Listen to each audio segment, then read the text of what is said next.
back sa aking YouTube channel. Andito na ulit ngayon na inyong Ate Jaja.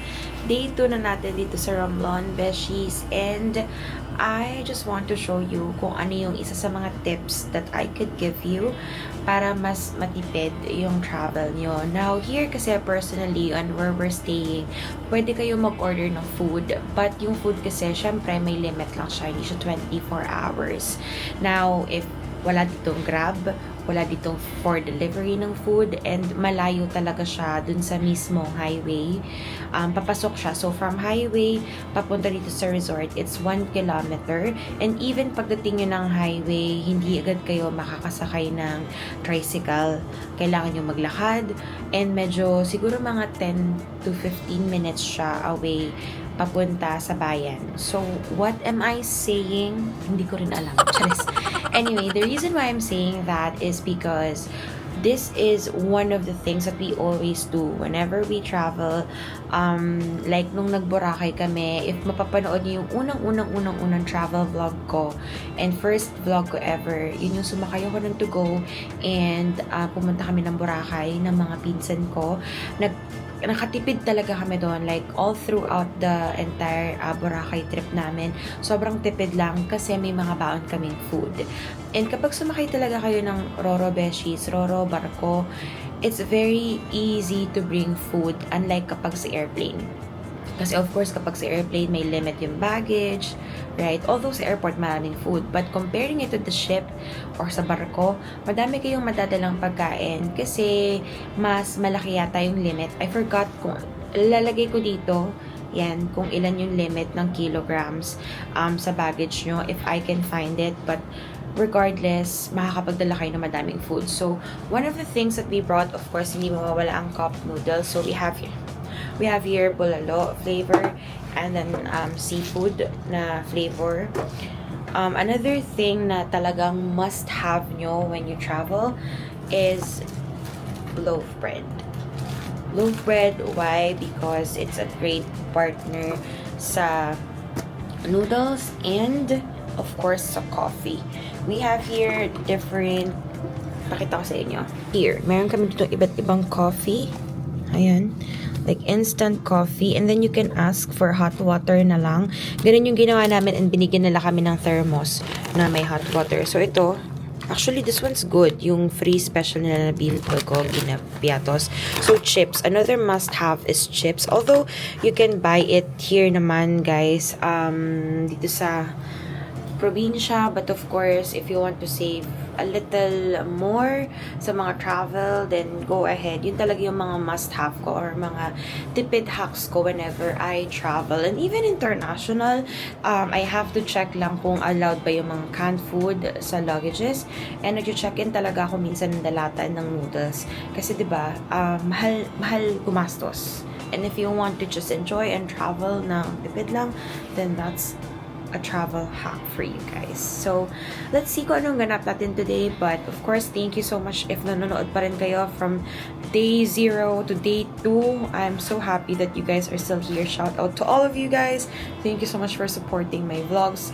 I-share nyo to kasi hopefully, di ba, mag 5K na tayo. Mababa lang yung dagdag ng followers ko, but that's okay.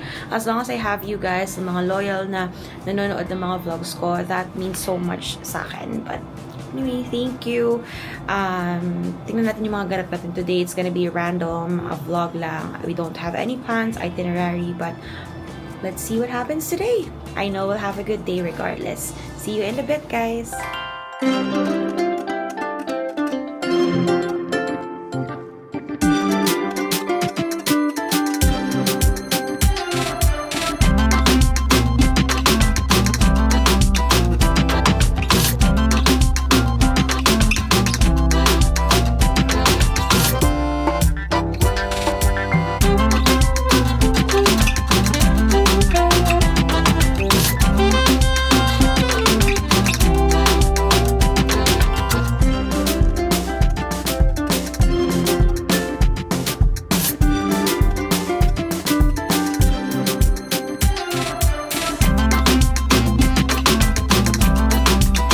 Today is hiking day. Charis. Hiking walkathon. and just a very chill day. I'm wearing rash guard kasi long sleeves para hindi tayo masyadong matan. And I'm with Maring Verna. Honey. Yes, so today pupunta kami ng Bonbon Beach. Pag may nakita kaming tricycle sa kanto, sasakay kami for 30 pesos. No? If wala, then we're just gonna walk. Look, beshies. Diba? Paahon yun siya.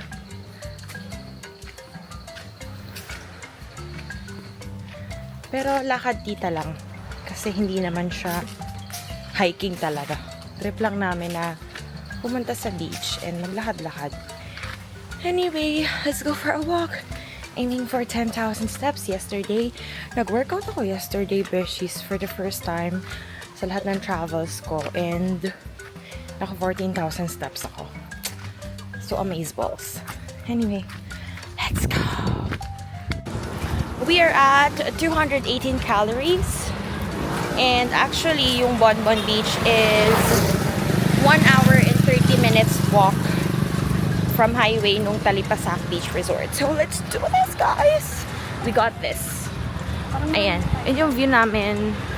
Dito kami naglalakad sa highway. Ito na yung pinaka-highway nila dito, beshies.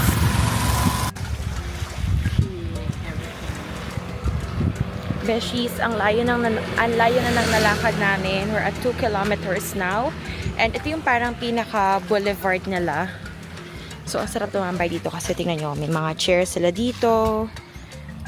So, kung may jowa kayo, wala kayong jowa, single kayo, nag-e-emote kayo, this is just a perfect spot. Tapos meron din siyang katabi na parang store dun sa dulo where you can order snacks. But yun, ang ganda niya, diba?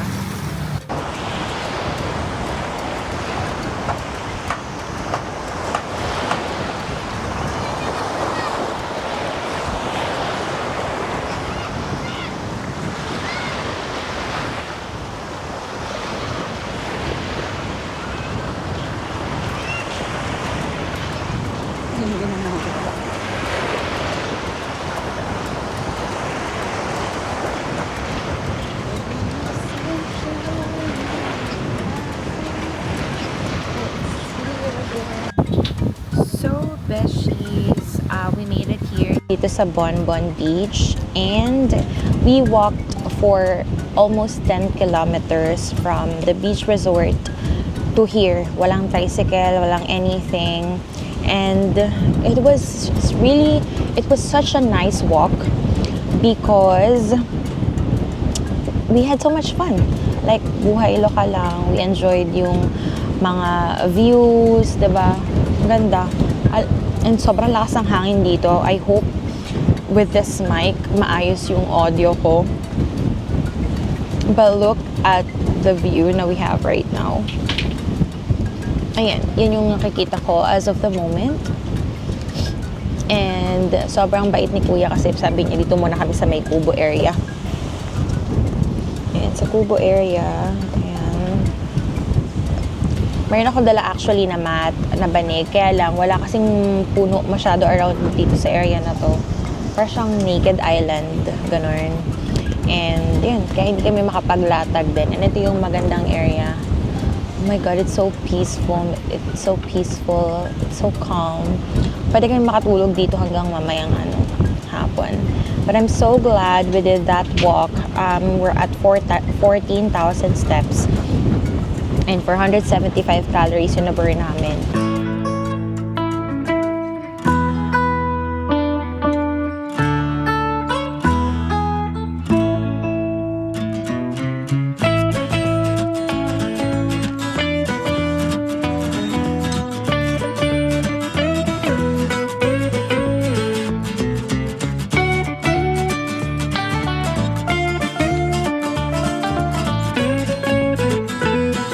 So, beshies, that's it. A very random stay namin sa Bonbon Beach. We didn't do anything. We didn't even swim. But, yung makalanghap ka ng fresh air. And si Kuya na nandun, nakatambay din. Nagpe-play siya ng mga music. Sunday's best yung datingan. So, sobrang relax.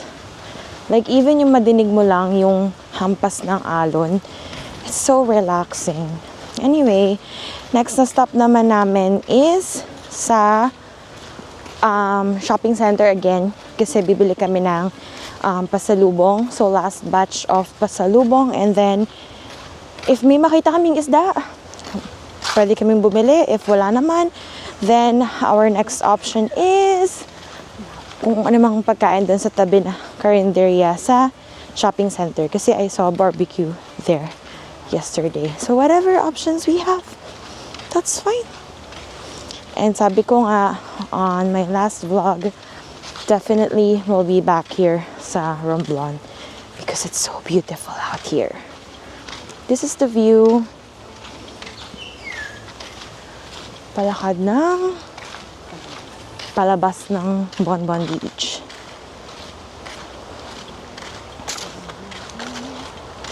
There'll be no sunshine in my life. Nasira siya. Beshies, hindi niyo naman sinabi sa akin na ganito na pala kagulo yung buhok ko. Grabe kagulo, palibasa. Ang tagal namin nakababad sa may sa may banda ng dagat. But that's okay. Ito talaga yung buhok natin. Anong magagawa natin? So we're just waiting for tricycle here. Kasi guys, wala pa ako nakikitang jeep dito. So ayan yung entrance sa Bonbon Beach. So, pinakita ko naman kahapon yung, tawag dito, yung kanyang entrance fee. So, screenshot nyo na lang siya. Ayan yung entrance. And, so far, we're at 15,000 steps. And hopefully, maka 20,000 steps tayo today. That's the goal. And bakit ako naka long sleeves? Kasi ayokong matan today. That's not the goal. That's not the plan. Ang matan. Kasi I have lakad sa sunod na travel. But I think eventually natan din ako. So, at least hindi siya, super OA. Nakwento ko ba kanina, nadapa ako, guys. So, naglalakad kasi kami. And then, dito sa Romblon talaga, one of the things na napansin namin sa daan nila is pa curve. Anyway, so syempre, magigilid kami. Kasi, look, hindi ganun kalaki yung highway. Ayan na yun. Ito na yung highway nila. Hindi siya ganun kalapad yung kalsada. Sige, pinadaan mo si Kuya. Anyway, so habang naglalakad, may daan na malumot. So, hindi ko rin siya napansin na madulas siya. Naglalakad ako, uminom ako ng tubig. Tapos, nadulas ako. Ang nakakatawa nito, yung pagdulas ko, yung right foot ko, pag step ko, siya yung nadulas. So, meaning to say, yung left na tuhod ko, siya yung bumagsak sa semento. Which is, tricycle po. Sakay ka mo, sakay. Kuya, sa bayan? Bayad, pwede bayad. Anyway. Bebe lang. Okay lang. Anyway, so yun. Sige lang po. Awak ka na nito, ma'am. Apo. So anyway, so yun, dumalas siya. So parang ako nag-lunges. Ganun yung dating. Tapos nakakatawa, sabi ko kay Verna, Mare, nadulas ako, pero nakabangon na ako nun. Sobrang funny kasi nagulat lang siya sa akin, pero nakabangon na ako. Alam mo, I think that's the power of doing lunges sa workout. Kasi talagang bilis ko nakabangon. Kahit ako nagulat sa sarili ko, nakabangon na agad ako eh. Parang, tapos after yun, parang walang nangyari. Nagkakanta lang ulit kami. I thought nga magkakasugat ako eh. Kasi sabi ko nga kay Verna, sobrang tagal ko nang hindi nadudulas. I can't even remember kailan ako nadulas, kailan ako nasagatan, kailan ako nadapa. So, alam mo, sa lahat talaga ng travel ko, so far, walang ganon na nangyayari. I think yung tatay ko sa langit, yung guardian angel ko yung nag-save sa akin kanina. Kasi wala talaga, walang galos, I'm not in pain. Wala. Like, as if walang nangyari. So, ang funny lang talaga. Mare, nadulas ako. Nakabangon na ako. Kasi bigla. Medyo late na yung rescue ni kumare ko. Parang di na nga din niya ako ni-rescue. Naglakad na lang din siya. Tapos naglakad na lang din ako. Yung ganun, sobrang funny lang talaga. Anyway.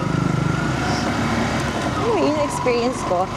As in, wala akong mapapakita sa inyo sa tuhod ko kasi wala talaga. Like, walang pasa, walang gasgas. Ang funny talaga, parang na-stretch lang yung glutes ko ng slide. Na-stretch lang siya. Other than that, wala talaga.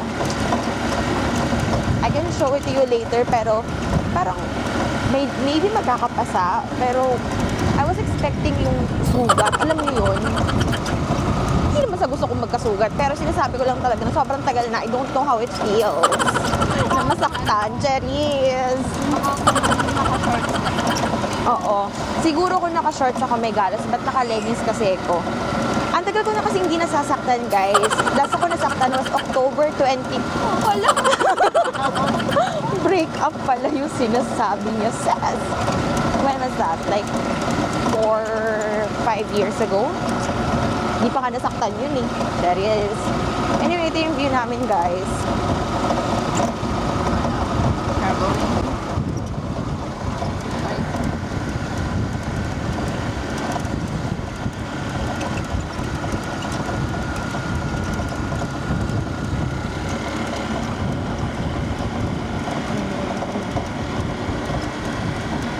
Bicycle moment.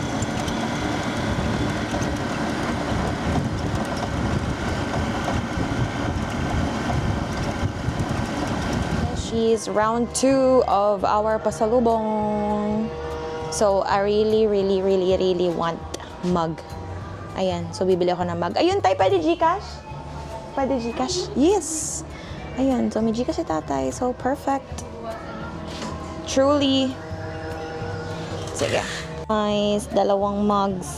So, I'm so excited. Ito yung store ni tatay. Ayan, wait lang. Ano natin?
So, nakabili na kami ng pasalubong. Lunchtime naman namin. Meron kami ditong pork barbecue with the syalang lagay ng tissue. And then we have rice.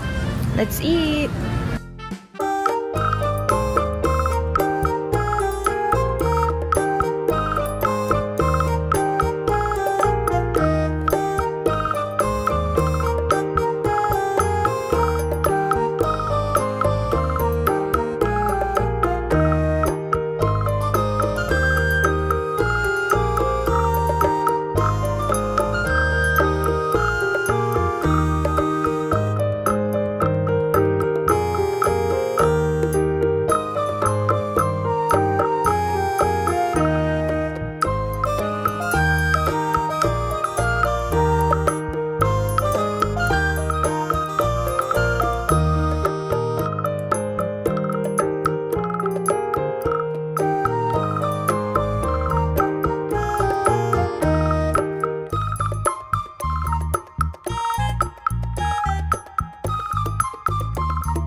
And so we're back, besties, dito sa resort.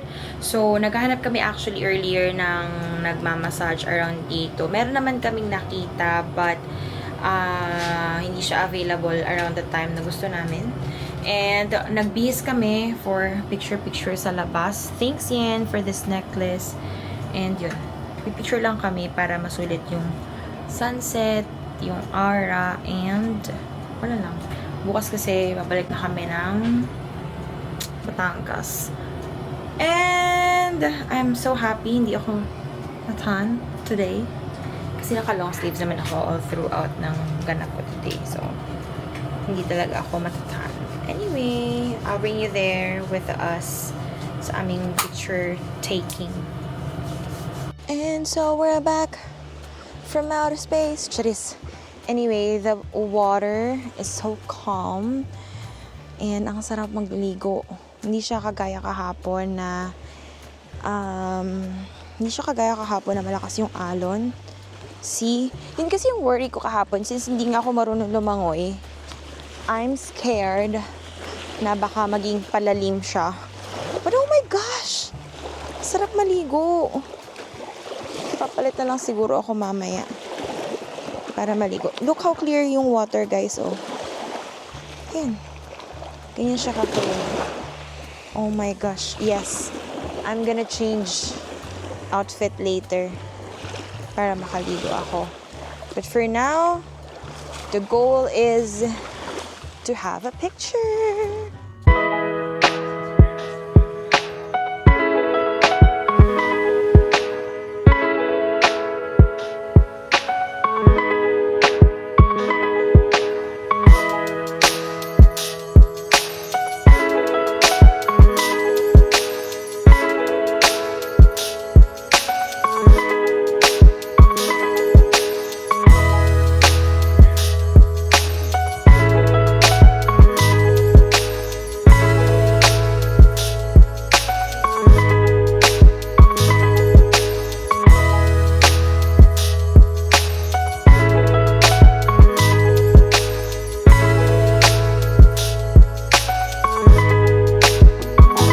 So, besties, nag-order lang kami ng Clubhouse and then fries para maka-chill and tambay kami dito sa beach.